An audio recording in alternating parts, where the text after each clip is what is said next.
എല്ലാവർക്കും നമസ്കാരം. ഇന്നത്തെ ശുഭചിന്ത: ദുർബലരായ ആളുകൾ പ്രതികാരം ചെയ്യുന്നു, ശക്തരായ ആളുകൾ ക്ഷമിക്കുന്നു, ബുദ്ധിയുള്ള ആളുകൾ അവഗണിക്കുന്നു. കുറേയേറെ ബന്ധങ്ങളുടെ നടുവിലാണ് നമ്മുടെയൊക്കെ ജീവിതം.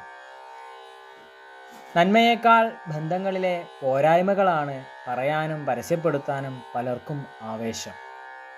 വഴക്കുകൾ കൊണ്ടോ അനാവശ്യ തർക്കങ്ങൾ കൊണ്ടോ നന്ദികേട് കൊണ്ടോ ആരോടും ക്ഷമിക്കാതിരിക്കുന്നത് കൊണ്ടോ ഇരുൾ പരത്തേണ്ടതല്ല നമ്മുടെ ജീവിതം.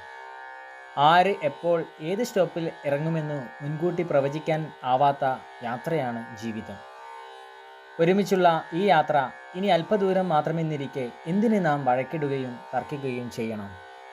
എല്ലാവർക്കും നന്മകളുണ്ടാകട്ടെ. എല്ലാവർക്കും ജീവിത വിജയം ഉണ്ടാകട്ടെ.